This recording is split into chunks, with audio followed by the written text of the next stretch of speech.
His father had one of the richest voices in American music, but for years his politics put him on the blacklist and his voice was silenced. Tonight, speaking for his father and sharing his own message, Paul Robeson Jr. Do we have a picture of his father here? Because we may have younger, if you have a picture, put the picture of his dad up, because I want to, he has a book also. Let me show you this book while you're hunting for that picture.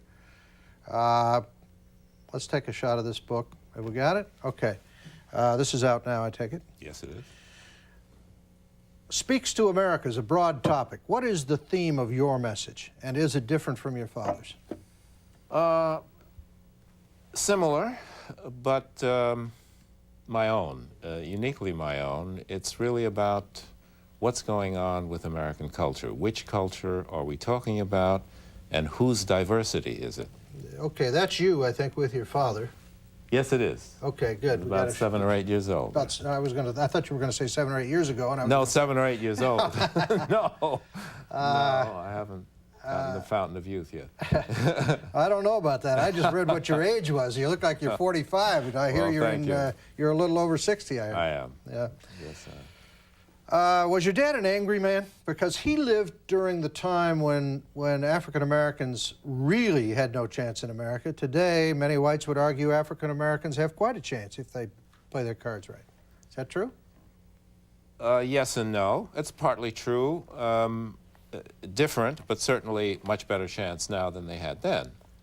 Still a lot of problems, and still some fundamental inequities. But Dad was not an angry man. That is one of the most amazing things about him, is with this immense power, he had a great gentleness, which is a rare, rare combination, and never was bitter.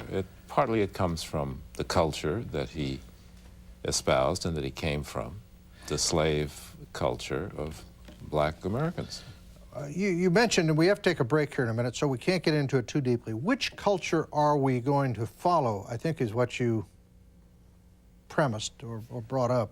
Mm-hmm. Can you tell me what you mean? Because a lot of people would argue that African Americans are trying to go back to an African culture in America, and that's going to hold them back in a so-called American 21st century society. I've got to go to a commercial break in 1 minute. Give me 1 minute on that, and then we'll come back to you. Not at all. We don't want to go back. We want to go forward. We want to use the values of a culture that's unique in the world, African-American culture. You can't go back anywhere from there. It is a unique and special culture, partly American and partly many parts of Africa, not just one tribe, but many tribes.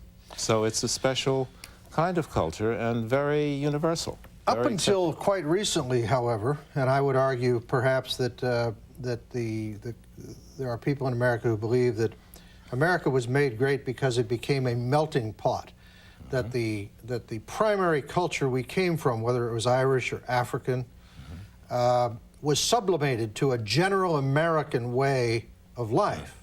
And today, primarily with Spanish Americans coming in from Central and South America and so on, they don't make no effort to learn the English language. They don't worry about our customs and so on, and so they don't fit in. Now, we have to take a break here. I want you to think about that, and then I want you to talk about it when we come back. We're talking with Paul Robeson Jr. Stay with us.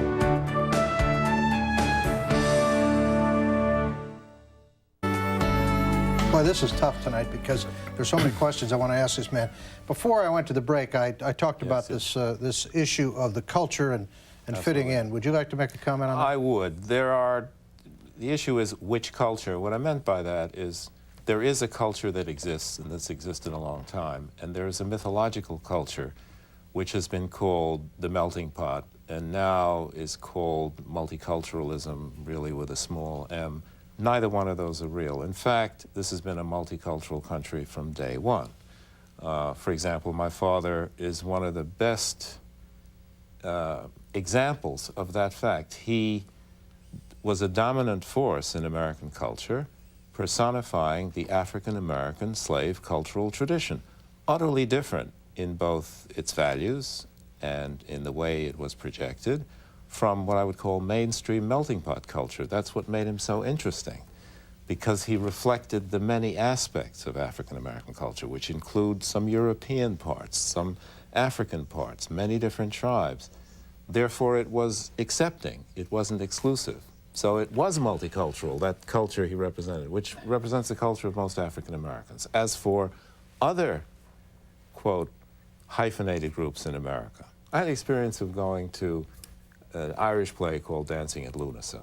And I walked in, the audience was all white. I thought they were all Anglo-Saxons, all WASPs, lawyers, teachers, and so on. There wasn't Irish brogue anywhere. All of a sudden, the play gets into about the first 2 scenes, and it's like being in a black audience at Raisin in the Sun. Is that right? Comes the intermission. Everybody's very... Their backs being... Yeah, right. So, of course, they're still Irish. Right. You don't have to melt. Let's use all these riches, and instead of making everybody one, why can't we be a team? Like the NFL, like the armed forces. People are themselves. But look at the marvelous result you get when people can work together as themselves. That's true. When there's a real challenge, whether it's a football game or a war, we pull together and we get along great. And then all of a sudden we go back and suddenly we're not getting along. I never understood that. Well, I think we don't have to be identical. That is, the values can be somewhat different and we can still pull together. For example, I would say African American culture is more communitarian, not radical individualism. We still feel that, well, if you're successful, you owe it to the entire group to help them along. Well, that's good.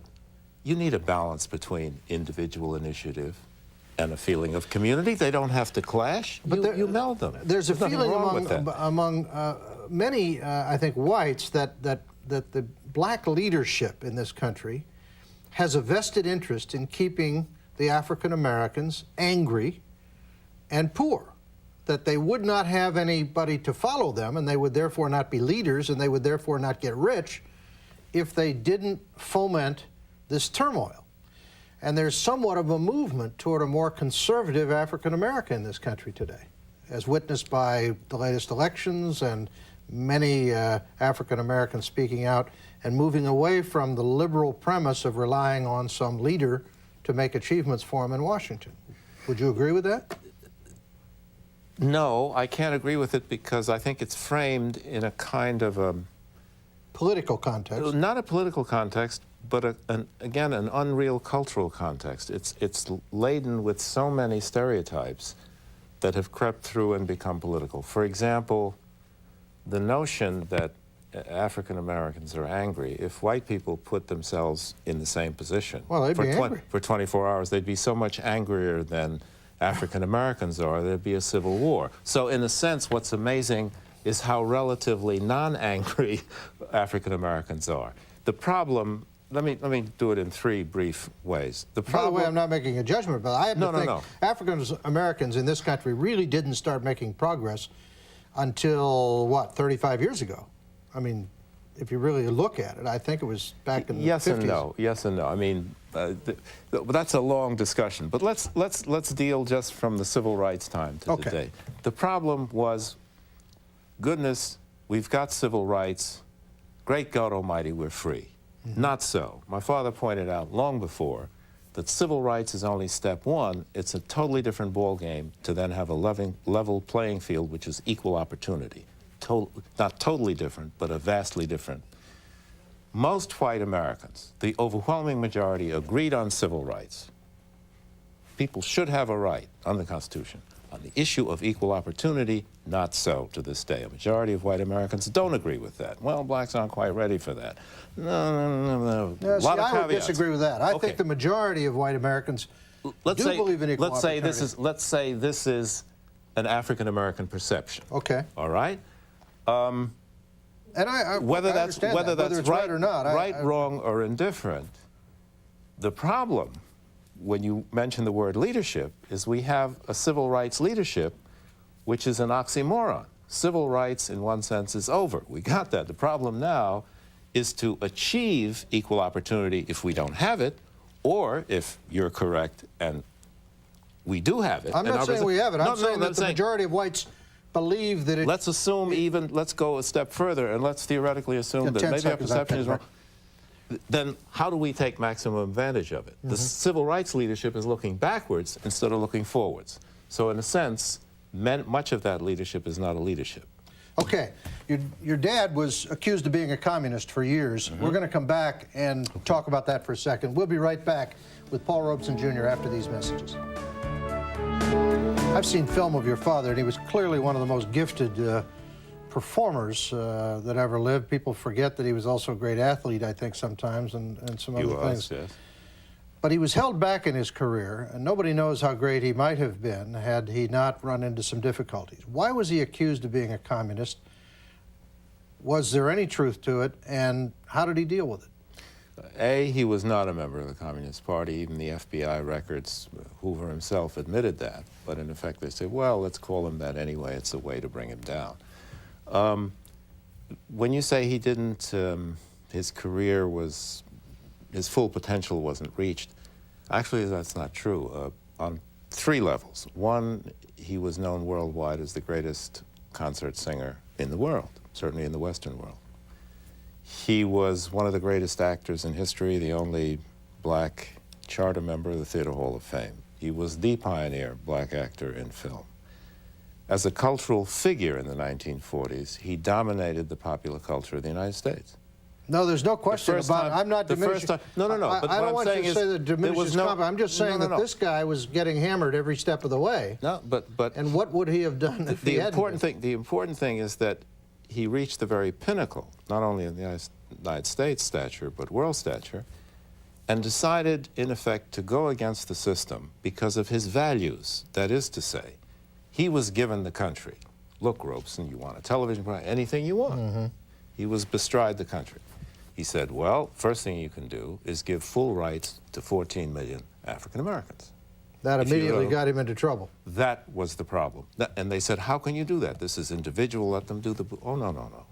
If you're not going to give the same rights that you give me to my entire people, I'm not going to play the game. And that was what got him into trouble. A figure that powerful, an African-American male figure that powerful, who went against the system, had to be cut down. Was that the fear of whites at the time, that the revolution would take place so quickly that other whites couldn't deal with it and it would end up in wars, or was it bigotry, or was it just fear, or? I think it was a real deep cultural fear. The fascinating thing is that some of the most vicious attackers of my father were people in high office who used my father as a role model for their own children. And their attitude was literally, how could our black man do this to us? It was as crass as that, and yet as natural as that. How could you not accept the value system that we have? Well, the African-American value system is somewhat different. It emphasizes perfection, not just winning. Responsibility of the whole community, not just entrepreneurial advancement, and so on. So there was a clash of values, and cultural values of a dominant group usually get very threatened when a minority group challenges the values. The communist issue was political and is important to deal with on its own. We've got to take a phone call here. Bill from Nevada. Bill, you're on the line. Yeah, Roger. I really enjoy your show, and this gentleman here, yeah, am I on the line now? Yes, you are. Go ahead. Okay. I played football against Paul Robeson in 1943, Springfield Tech. Hi. Pittsfield, Mass. They beat us that day 21-0. Played against you. Yeah. And this guy knows how. This guy used to kick from the 40, and I think that they put two of them through the uprights.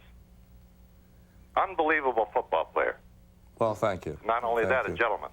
Yes, I agree with you. You know, we've only got a minute left. Thank you very much for your call. Springfield Tech. I really, thanks for calling. Yeah, they were great days. Great days. Give me a 30-second answer. I've met a lot of children of celebrities.